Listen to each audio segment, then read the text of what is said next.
हम्म, तो आप सभी तैयार होंगे दोस्तों, और आप सभी का स्वागत है मेरे YouTube चैनल पे। और आज हमारा वीडियो है बेसिकली कि एक जीएस का विस्तृत सिलेबस हम डिस्कशन करेंगे, जिसके अंतर्गत हैं कि जीएस में कौन कौन सा सिलेबस कवर होता है। बेसिकली जीएस फर्स्ट का पेपर हम करेंगे, और उसका एक विस्तृत अवलोकन करने से पहले हम ये जानेंगे कि पेपर किस प्रकार से आता है और कितने नंबर का होता है। क्योंकि ये वीडियो बिगनर के लिए ही बनाया जा रहा है, जो अभी अभी शुरुआत कर रहे हैं, और ये चैनल भी उन्हीं के लिए बनाया गया है। तो मैं उन्हीं के लिए डेडिकेटेड रूप से वीडियो बनाऊंगा। तो सबसे पहला है कि फर्स्ट पेपर होता है, उसमें होता है कि 250 नंबर का पेपर होगा आपका, और 3 घंटा आपको लिखने का टाइम होगा। मेंस की बात कर रहा हूँ मैं, और 250 नंबर का पेपर होगा। सेकंड में है कि एक अगर आपके 10 क्वेश्चंस हैं, वो आपके 250 यानी 250 वर्ड में लिखने होंगे और 15 नंबर के होंगे, और 10 क्वेश्चंस आपके 10 नंबर के होंगे और 150 शब्द में लिखने होंगे आपको। तो ये एक बेसिक ओवरव्यू हो गया। और उसके बाद हम देखेंगे कि आपके उसमें सब्जेक्ट कौन कौन से हैं। तो सबसे पहले हैं एक इतिहास, और फिर है समाजशास्त्र, और फिर है जियोग्राफी हैं। तो इतिहास के अंतर्गत है कि भारतीय कला एवं संस्कृति है, और सेकंड नंबर पे है आधुनिक भारत का इतिहास है, और थर्ड नंबर पे है विश्व का इतिहास है। और उसके बाद थोड़ा सा पोर्शन एक समाज का है, जो कि एक टॉपिक है उसके बारे में है, और उसके बाद जियोग्राफी है यानी कि भूगोल है आपका। तो सबसे पहले हम देखेंगे कि आप, और उसके साथ साथ मैं आपको बुक्स भी बताता जाऊंगा कि आपको कौन कौन से आप बुक्स फॉलो कर सकते हैं। तो वो भी मैं आज पास में लेके ही बैठा हूँ, तो आपको अंदर वीडियो के अंदर दिखा दूंगा। तो सबसे पहले है कि भारतीय कला एवं संस्कृति। तो ये हिस्ट्री के अंतर्गत है। पहला पॉइंट आप सिलेबस खोल के देख लेना, उसी में लिखा हुआ है कि भारतीय संस्कृति में प्राचीन काल से लेकर आधुनिक काल तक कला के रूप, साहित्य एवं वास्तुकला के मुख्य पहलू शामिल होंगे। तो बेसिकली ये है कि भारतीय कला एवं संस्कृति में प्राचीन काल से लेकर प्राचीन काल और मेडिवल और मॉडर्न इंडिया है। तो उसके अंतर्गत कला किस प्रकार से विकसित हुई, कला के क्या क्या रूप रहे हैं, और फिर उसमें साहित्य किस प्रकार से लिखा गया। जैसे प्राचीन साहित्य जो वेद वगैरह थे, वहाँ से लेकर एक जो मेडिवल में आते हैं, जो अरबी फारसी साहित्य है, मुस्लिम साहित्य है, तो वो सब एक भक्ति आंदोलन भी हुआ। तो उस सभी साहित्य के बारे में आपको पढ़ना होगा। और मॉडर्न इंडिया में भी कई प्रकार के एक साहित्य लिखे गए हैं, तो उनको आप अच्छी तरीके से पढ़ सकते हैं, और यही इसमें पढ़ना है। और इसका मैं एक बता दूं कि इसका जो रहता है वेटेज, वो 20 या 25 मार्क्स का ऐसा ही रहता है। आपके क्वेश्चन आएंगे 20 या 25 मार्क्स, कभी कभार इधर उधर हो जाता है, क्योंकि एकदम फिक्स बताना बहुत ही मुश्किल हो जाता है कि कितने का आएगा और कितने का नहीं। क्योंकि ये हर बार आपका ट्रेंड बदलता रहता है, कभी ज़्यादा नंबर का भी आ जाता है, कभी कम मार्क्स का आता है। तो जनरली आपका 20 या 25 मार्क्स का ही वेटेज रहता है 250 में से। तो उसके लिए मैं आपको एक बुक्स बता देता हूँ कि आपको भारतीय कला संस्कृति को कवर कहाँ से करना है। तो उसके लिए एक बुक्स है मेरे पास, जो है कि एक नितिन नितिन सिंघानिया है, बहुत ही फेमस बुक है। जो ये कवर वाली है, नितिन सिंघानिया की बुक्स है। तो एक फ्रंट कैमरे से वीडियो डाउनलोड हो रहा है, तो फिर उसका नाम थोड़ा ऐसे ही आपको उल्टा दिख सकता है इसमें, लेकिन ये बुक्स है भारतीय कला एवं संस्कृति की।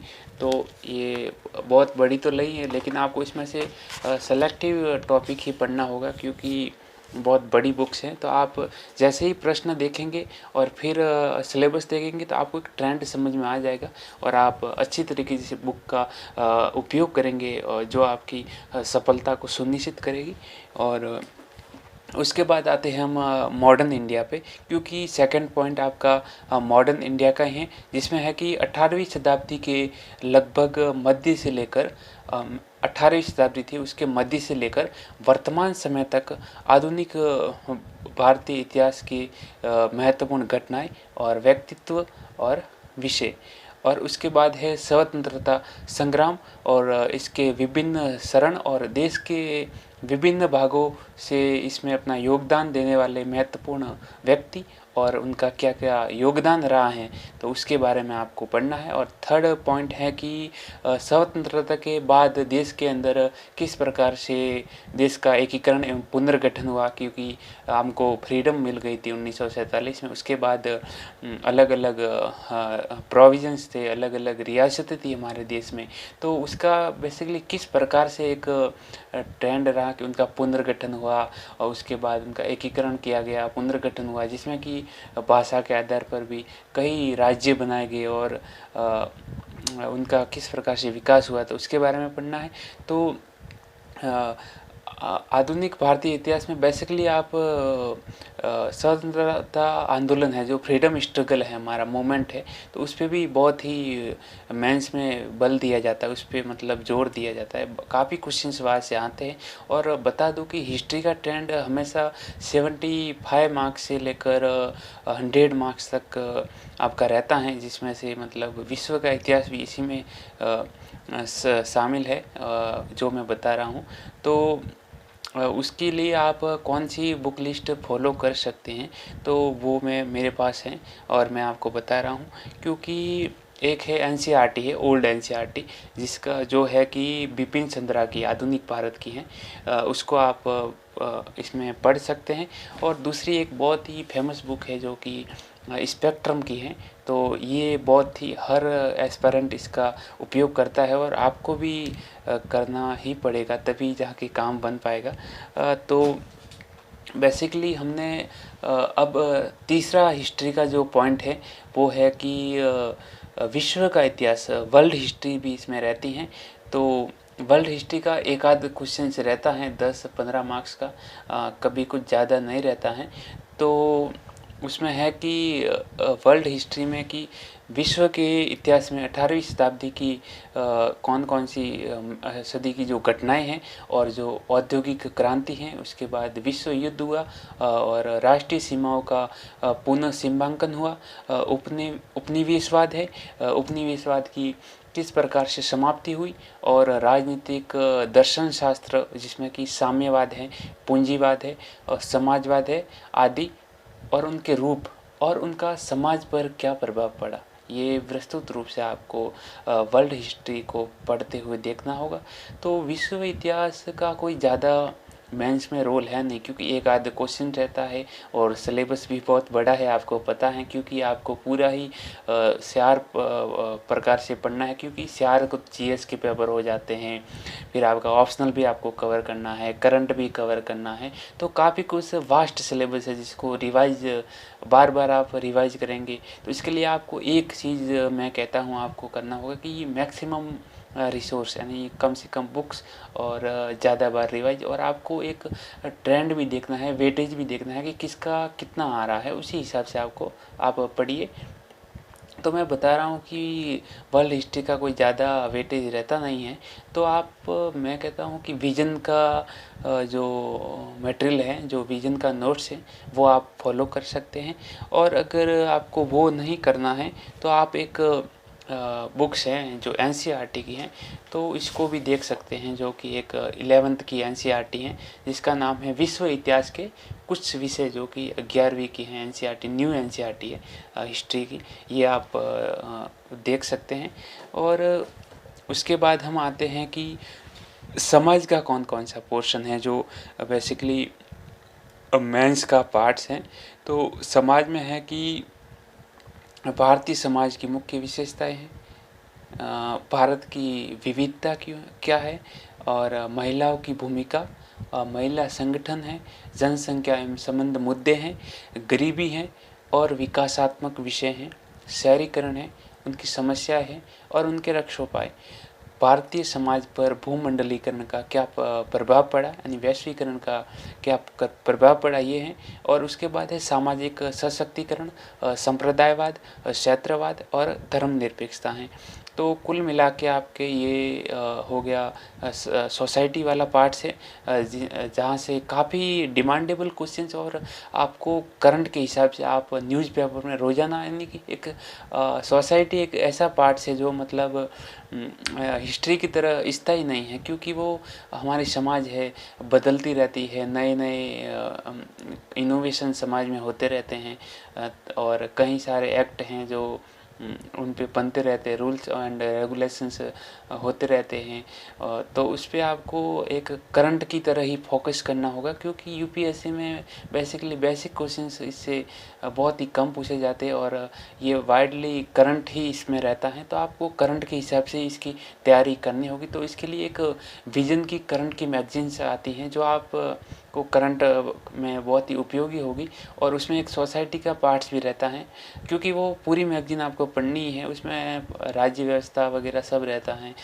जो इकोनॉमिक्स का करंट है सभी रहता है। उसमें एक समाज का भी होता है, तो समाज में कौन कौन सी स्कीमें आ रही है, उन स्कीम का समाज पे क्या प्रभाव पड़ रहा है, शहरीकरण का किस प्रकार से विकास हो रहा है इस समय, और धर्म किस प्रकार से, धर्म की परिभाषाएँ बदल रही है, जिस प्रकार से लोग बदलते हैं धर्म करने वालों का मूड बदलता है, धर्म का किस प्रकार से पालन हो रहा है, क्षेत्रवाद किस प्रकार से बढ़ रहा है। क्योंकि क्षेत्रवाद एक ऐसी भावना होती है जो आप पढ़ेंगे तब समझ में आएगा, क्योंकि वीडियो काफ़ी लंबा हो जाएगा, इसीलिए मैं नहीं बताऊंगा इसमें आपको। तो ये टॉपिक है, और इसके लिए आप 2 एनसीईआरटीज का बहुत अच्छी तरीके से यूज कर सकते हैं, और उसके बाद आपको एक करंट पढ़ना होगा आपको। तो मैं बता रहा हूँ आपको कि कौन कौन सी वो एनसीईआरटीज हैं जिनका आप प्रयोग कर सकते हैं। तो एक है कि 12th की है, जिसका नाम है समाजशास्त्र की, सोसाइटी की है, और इसमें है भारत में सामाजिक परिवर्तन और विकास। इसको आप पढ़ सकते हैं अच्छे से। और उसके बाद है भारतीय समाज, ये भी 12th की है, भारतीय समाज लिखा हुआ है, तो इसको आप उपयोग कर सकते हैं। और सोसाइटी का 75 मार्क्स से लेकर 18 मार्क्स तक आपका वेटेज रहता है, कभी ऊपर नीचे होता रहता है। तो आप ट्रेंड समझने के बाद और आगे पढ़ने के बाद सब कुछ अच्छी तरीके से समझ जाएंगे, अंडरस्टैंड कर लेंगे चीज़ें। क्योंकि चीज़ों को अंडरस्टैंड करने में यूपीएससी में थोड़ा टाइम तो लगता ही, लेकिन नामुमकिन नहीं है, क्योंकि गांव के बच्चे होते हैं, ग्रामीण, उनको थोड़ा टाइम लगता ही, क्योंकि उनका एजुकेशन बैकग्राउंड ही ऐसा होता है। स्कूलों में वो चीज़ें उस तरह की या तो सिखाई नहीं जाती, या फिर टीचर सिखाते हैं तो उस समय इतना ध्यान नहीं जाता उन चीज़ों पे। तो फिर आगे आपको मेहनत तो करनी ही पड़ेगी। तो उसके बाद है आपका भूगोल का पार्ट है, और भूगोल के टॉपिक्स इस प्रकार से हैं, जिसमें है कि विश्व के भौतिक भूगोल की मुख्य विशेषताएं क्या क्या हैं, विश्व भर के मुख्य प्राकृतिक संसाधनों का वितरण किस प्रकार से, जिसमें कि दक्षिणी एशिया और भारतीय उपमहाद्वीप को शामिल करते हुए, और विश्व एवं भारत सहित के विभिन्न भागों में प्राथमिक, द्वितीयक एवं तृतीयक क्षेत्र के उद्योगों को स्थापित करने के जिम्मेदार कारक कौन कौन से हैं। और तीसरा पॉइंट है भूकंप, सुनामी, ज्वालामुखी हलचल, चक्रवात आदि जैसी महत्वपूर्ण भूभौतिकीय घटनाएं और भूगोलीय विशेषताएं और उनके स्थान, अति महत्वपूर्ण भूगोलीय विशेषताएं, जिसमें जल स्रोत और हिमावरण सहित और वनस्पति एवं प्राणी जगत में क्या क्या परिवर्तन हो रहे हैं, और इस परिवर्तन के क्या प्रभाव पड़ रहे हैं। तो ये सारा भूगोल का जो सिलेबस है, आप एक बार पीडीएफ अपने मोबाइल में डाउनलोड करके देख लीजिए, अच्छे से पढ़िए, अच्छे से उनको। सिलेबस आपको याद होना बहुत ही ज़रूरी है, क्योंकि सिलेबस जब तक याद नहीं होगा तो चीज़ों का आप लिंक नहीं कर पाएंगे। और यूपीएससी का डिमांड भी एक लिंक है, लिंकिंग के माध्यम से आपको पढ़ना होगा, ना कि आपको रट्टू तोते की तरह रटना होगा, क्योंकि चीज़ें रटी हुई काम नहीं आती है मेंस में। और परी में तो बिल्कुल भी आप काम नहीं चला सकते रट के, क्योंकि आज कल ट्रेंड भी ऐसा हो गया। और एक अच्छे प्रशासक के लिए चीज़ें रटना ठीक नहीं है, क्योंकि चीज़ों को समझना होगा। आप डिस्ट्रिक्ट में जाएंगे आपको पूरा डिस्ट्रिक्ट सँभालना है, तो आपको चीज़ों को समझना होगा, उनको एनालिसिस करना होगा, क्योंकि वहाँ पे आपके रटने से डिस्ट्रिक्ट में काम चीज़ें होगी नहीं, क्योंकि आप भारत की सोसाइटी आप पढ़ेंगे तब पता चलेगा कितनी विविधता है, कितनी डाइवर्सिटी है। तो आपको उनको टैकल भी करना है, तो आप एक ब्रॉड व्यू आपको रखना होगा सभी चीज़ों के बारे में, तो वो आगे आप समझते जाएँगे। तो भूगोल के लिए आपको बेसिकली ज़्यादा कुछ करंट ही पढ़ना होगा। करंट में जो नए नए जलवायु परिवर्तन वगैरह हो रहे हैं और उसके साथ आप एनसीईआरटी नहीं छोड़ सकते। न्यू एनसीईआरटी 6 से लेकर 12th तक आप एनसीईआरटी पढ़ना होगा, जिसमें मैं एक एक करके आपको अच्छी तरीके से एनसीईआरटी बता देता हूँ कि कौन कौन सी एनसीईआरटी है। तो ये बेसिकली ये 6 क्लास की एनसीईआरटी है, जिसमें है पृथ्वी हमारा आवास करके कुछ है, और हमारा पर्यावरण है ये 7th की है, और उसके बाद हैं ये 8 की हैं, जिसमें है कि संसाधनों का विकास किस प्रकार से हुआ, तो उसके बारे में है। उसके बाद हैं समकालीन भारत हैं करके हैं 9th की एनसीईआरटी से, और उसके बाद हैं आपकी ये है 10th की एनसीईआरटी, जो कि समकालीन भारत पे हैं। 10th की एनसीईआरटी आप देख सकते हैं अच्छे से। और उसके बाद है आपकी 11th की 2 एनसीईआरटी है। एक तो ये कि जिसमें भारत का भौतिक पर्यावरण दिया हुआ है, इंडिया का ज्योग्राफी दिया हुआ है, और सेकंड है जिसमें भौतिक भूगोल के मूल सिद्धांत है, ये भी 11th का है एनसीईआरटी। और उसके बाद है भारत लोग और अर्थव्यवस्था यानी आर्थिक भूगोल इसमें दिया हुआ है, 12th की एनसीईआरटी है।